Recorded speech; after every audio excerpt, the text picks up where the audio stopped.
देश वार्ता में आपका स्वागत है। मैं हूं अजहान अंसारी।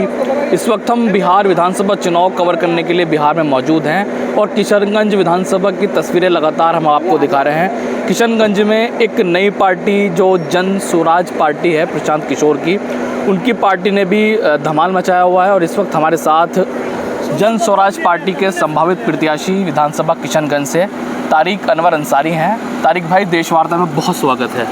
आपका भी भाई बहुत स्वागत है जो आज आप मेरे लिए इंटरव्यू ले रहे हैं। और भी मैं चलती गाड़ी पे आज जो मेरा रोड शो है वो मैं प्रोग्राम करने जा रहा हूं और जन स्वराज को पूरे बिहार में जन जन तक पहुंचाने का, जनता की जो हक मारी का दो सरकार ने किया है।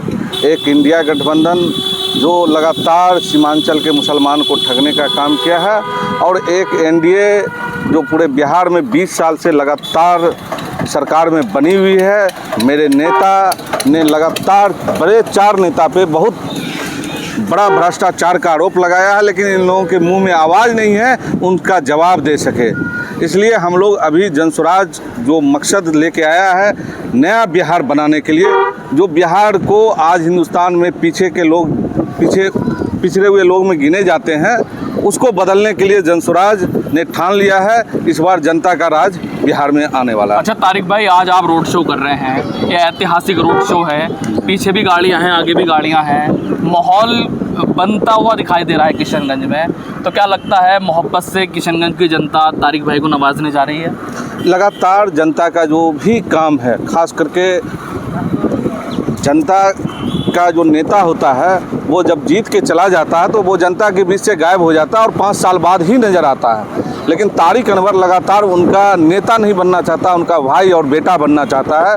क्योंकि नेता बनना तो बहुत आसान है, 5 साल के लिए आप आए और एक बार जीत के चले गए, लेकिन इस बार किशनगंज को बेटा चाहिए, वो भी वैसा बेटा चाहिए जो हर दुख में उनके साथ शामिल हो सकता हो।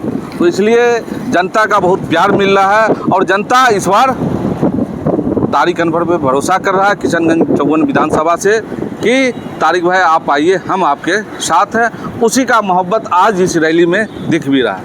अच्छा तारिक भाई, अगर हम नज़र डालते हैं किशनगंज पे, किशनगंज एक मुस्लिम बहुल इलाका है, 70% मुसलमान यहाँ रहते हैं। आप भी मुस्लिम कम्युनिटी से आते हैं, आपकी लोकप्रियता भी हमने देखी आसपास जब हम घूम रहे हैं, तो ऐसा लग रहा है कि प्यार आपको बहुत मिल रहा है। तो आप जीतते हैं तो पहला काम क्या कराएंगे?